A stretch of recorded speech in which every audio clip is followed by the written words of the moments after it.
जय श्री कृष्ण आप सभी को। तो अभी हम महाराज जी जहाँ कथा सुनाते हैं वहाँ हैं नीचे पंडाल में। तो देखिए यहाँ कितनी भीड़ है भक्तों की। यहाँ दूर दूर से भक्त आए हुए हैं। तो सब महाराज जी कथा सुनने के लिए बैठे हुए हैं। तो ये यहाँ पे पूरा सेटअप हो रहा है, महाराज जी आने वाले हैं। तो जो उनके सेवक हैं उनका पूरा सेटअप कर रहे हैं। और ये महाराज जी के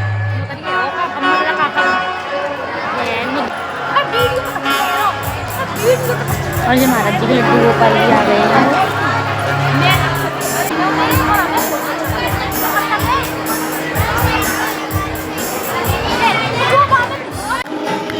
तो देखिए महाराज जी आ गए हैं। सभी भक्तों का स्वागत कर रहे हैं।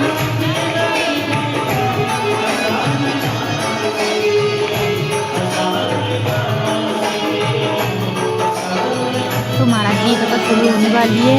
तो आप सबसे निवेदन है आप महाराज जी कथा जरूर सुनिए पूरी, और प्लीज़ हमारे चैनल को सब्सक्राइब कीजिए। आपको ऐसे ही वृंदावन के आपको ऐसे ही दर्शन करने को मिलेंगे सभी मंदिर के।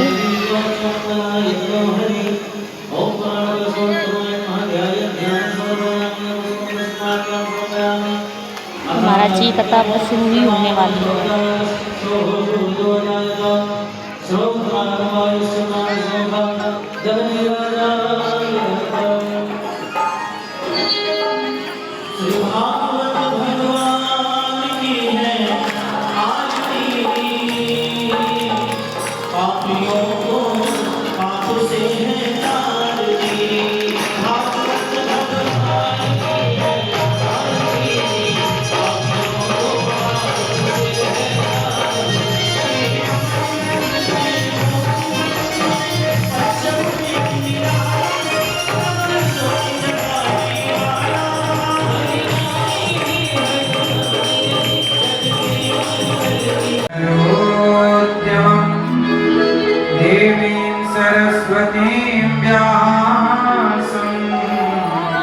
ततो जयमुदीरये लक्ष्मीनाथ समारम्भाम् नाथयामि मध्यमाम् अस्मदाचार्यपर्यन्ताम् वन्दे गुरु परम्पराम्। जय जय श्री राधारमण, जय जय नवद किशोर, जय गोपी चित चोर प्रभु, जय जय माखन चोर।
झुकाना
कथा हमें क्या सिखाती है कि सच बोलो कि झूठ बोलो।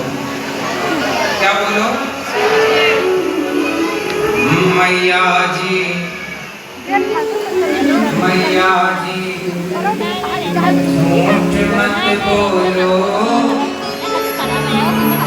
प्रभु के पास जाना है। ब्रह्मन, हे ब्रह्मा, आपने मुझे ये बहुत कठिन काम दे दिया।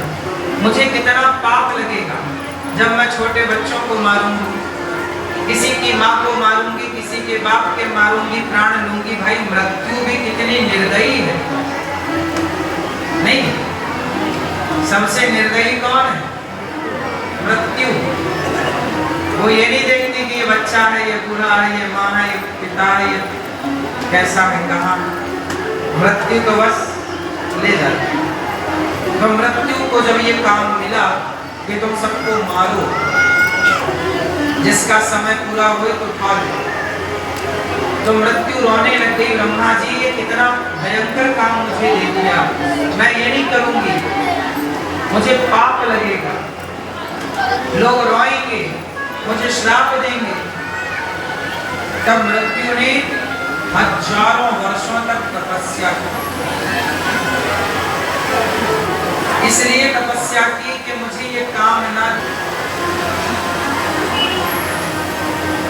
मुझे ये काम, मैं ये काम नहीं करूंगी किसी को मारने।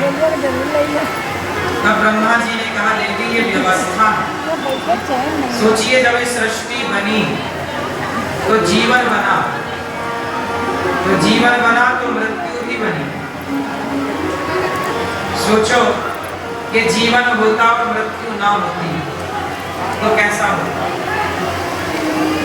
सोचो कोई मरता ही ना तो फिर किसी को मौका कैसे मिलता संसार में आने का?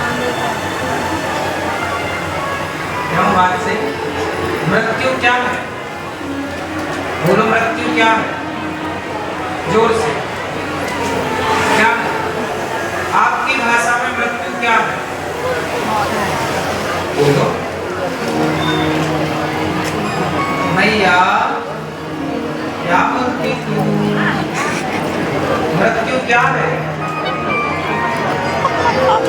नहीं क्या है?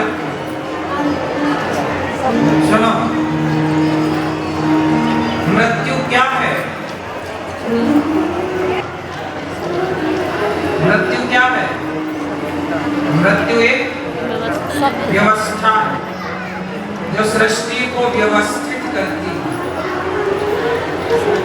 पुराने पेड़ को मारती है तो उसी वृक्ष की जगह एक नया पेड़ पैदा होता है।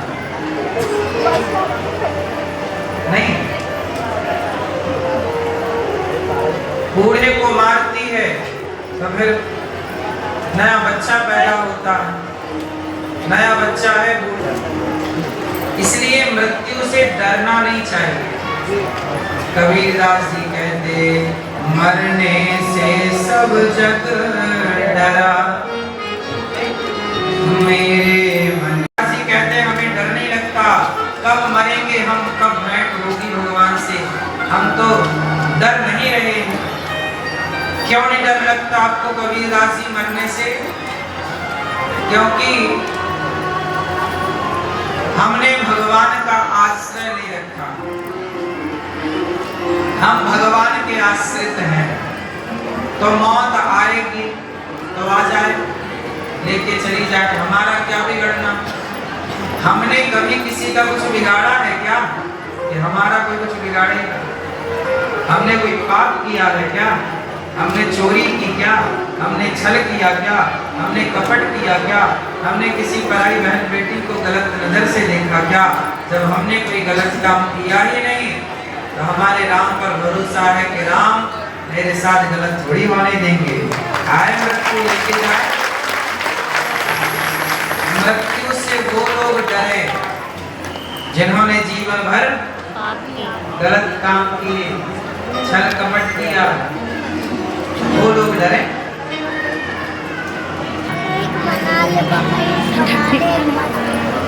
आज भी एक व्यवस्था है। अब ये प्रश्न खड़ा होता है तो सवाल फिर आपसे क्रॉस क्वेश्चन ये है कि आप कहते हो कि मरने के बाद किसी ने कुछ देखा ही नहीं, क्या होता है, हम कैसे विश्वास करें? तो सुनो, जरूरी नहीं है कि जो आपने नहीं देखा वो ना हो। बताओ, आपने अमेरिका को देखा, लंदन को देखा, चाइना को देखा, भूटान को देखा है, जर्मनी को देखा है, पेरिस को देखा है, इटली को देखा है, कनाडा को देखा है?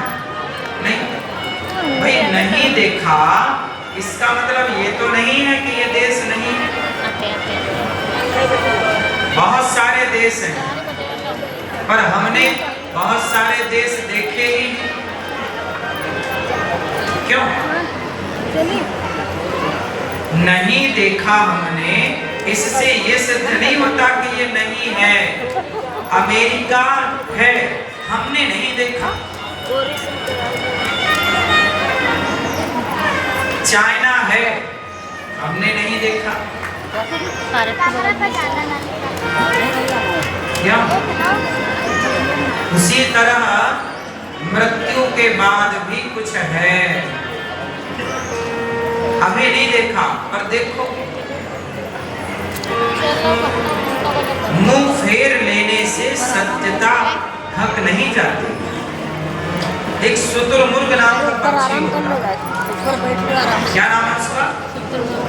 जोर से, शुतुरमुर्ग। वो पक्षी क्या होता है, जब उसके सामने कोई खतरा आता है ना तो वो अपनी आंखें बंद कर लेता है, सिर को जमीन में गाड़ लेता है। और जब उसकी आंखें बंद हो जाती है तो उसे लगता है कि खतरा टल गया। सामने बिल्ली खड़ी है, उसने देखा बिल्ली आ गई तो उसने आंखें बंद कर दी। उसको लगा मुझे तो दिख नहीं रहा है, मतलब बिल्ली गई। तो तुम्हारी आंख बंद कर लेने से क्या खतरा टल जाएगा? आंखें तुमने बंद की है, उसने नहीं। बिल्ली ने आंखें बंद नहीं की, शुतुरमुर्ग।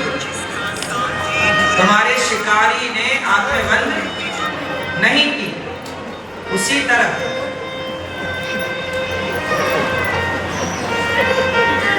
आप सोचते हैं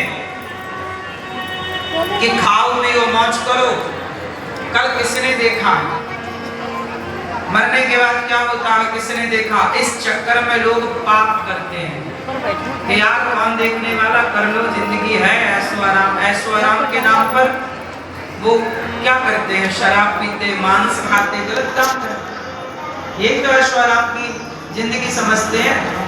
आजकल पार्टी, चलो पार्टी हो जाए, इसका मतलब क्या, कठिनाइयां। आप लोग बताओ, आपके जीवन में कठिनाइयां तो आएंगी, बस ये बताओ कि आप पहले कठिनाइयों को देखना चाहते हैं, कठिनाई देखना चाहते हैं, पहले क्या पसंद करोगे, बोलो क्या पहले, कठिनाई। जिसके जीवन में पहले कठिनाई आ जाती है उसका आखिरी का जीवन सुख से गुजरता है, और जिसके जीवन में पहले खुशियां आ जाती हैं उसका आखिरी। आजकल क्या हुआ, पहले के लड़के लड़कियां अपना जवानी बचपन बड़ा कठिनाई से गुजारते थे, नहीं, बड़ा स्ट्रगल होता था पहले, तो फिर उनका बाद का टाइम सुख में गुजरता था। आजकल के लड़का लड़कियों का क्या है कि प्रारंभिक जीवन बड़ा हरा भरा, खुशनुमा, आनंद से भरा। अब ये बाद में जाके, अब देखो ना, समुद्र मंथन हुआ तो पहले क्या निकला, पहले विष। प्रकृति का सिद्धांत है, याद रखिएगा, ये मेरी थ्योरी नहीं है, ये प्रकृति की थ्योरी है। प्रकृति का सिद्धांत है कि पहले विष निकलेगा, बाद में क्या निकलेगा, लगे रहो कार्य में तो आखिरी में अमृत भी आएगा, पर पहले विष। राम को पहले वनवास हुआ, बाद में सिंहासन मिला। राम का प्रारंभिक जीवन कठिनाई से भरा था।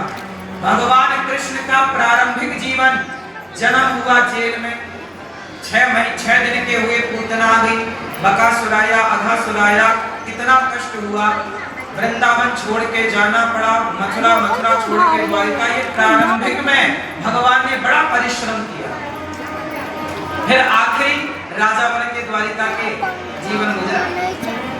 प्रारंभिक जीवन सबका कठिनाइयों से भरा था, भगवान राम का, भगवान कृष्ण का, बुद्ध का प्रारंभिक जीवन देख लो। आखिरी का जीवन देखो। इसलिए समुद्र मंथन हुआ तो पहले विष, आखिरी में अमृत। पांडवों का देख लो जीवन। पांडवों को पहले वनवास मिला 12 साल का, पहले अज्ञातवास मिला 1 साल का, फिर क्या मिला, राजसत्ता, महाभारत का विजय, महाभारत की जीत हुई और पांडव सत्ता पर आए और राजा बन के जिए। तो राज सत्ता पहले मिल गई के बाद में, ये बड़ा लक्ष्य अंत में ही मिलता।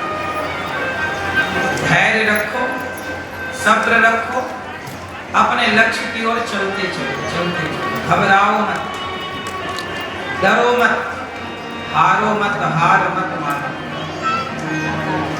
चलते रहो। इसलिए आपको ये चुनाव करना है कि आप पहले तपना चाहते हैं या आखिरी। पहले तप लो। जीवन में मुसीबत आए, कठिनाइयां आए तो घबराना मत, प्रसन्न होना, ये सोच के कि ईश्वर अब हमें किसी बड़े कार्य के लिए तैयार करने लग गए।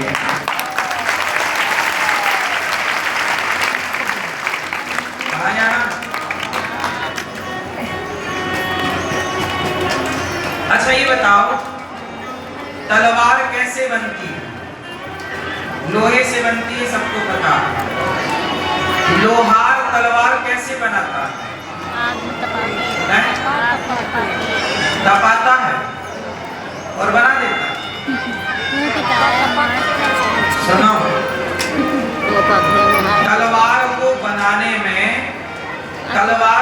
बनाने में कई बार लोहार तलवार को निकालता है भट्टी से और पानी में डाल देता है, फिर पानी से निकाल कर फिर भट्टी में डाल देता है, फिर भट्टी से निकाल कर फिर पानी में डालता है। जब भट्टी में डालना ही है तो पानी में काहे डाल रहा? कभी कुम्हार कभी लोहार के पास बैठो और चीजों को देखो। मेरे गांव में आते थे तो मैं उनके पास बैठता था, पहले आते थे, हर चीज मैंने सीखी। मुझे हर चीज देखने का और सीखने का बड़ा मन था। कोई भी काम हो मैं सीखने की बड़ी जिज्ञासा रखता था। तलवार को भट्टी से निकालकर मारता हथौड़ा, फिर पानी में डालता, फिर भट्टी में डालता, फिर निकालेगा, फिर पानी में। क्यों? ठंडा गरम क्यों करता? बोलो, बताओ क्यों करता है? पता है आपको? इससे वह लोहा और मजबूत होता है। पता है आपको? लोहा कच्चा होता है, कच्चे लोहे को पक्का बनाने का एक प्रोसेस होता है। अभी जैसे युद्ध हुआ ना पाकिस्तान से, हर साल ऐसे युद्ध होना चाहिए। पाकिस्तान से युद्ध नहीं, क्या होगा? युद्ध का अभ्यास बना रहे। भले 4 दिन का युद्ध था, पर हमारी सेना ने युद्ध करने की आपस में प्रैक्टिस करना अलग है और रियल में युद्ध करना अलग है। इससे क्या होगा कि हमारा सिस्टम और मजबूत होगा। अब पता चल गया ना कि आज के युद्ध ना हाथों से नहीं होते, ड्रोन से होते। अब पता चल गया ना इस युद्ध में कि अब बंदूक की जरूरत ना के बराबर है। कौन सेना लड़ रही है? अब तो सब ड्रोन काम कर रहा है। तो अब हमारी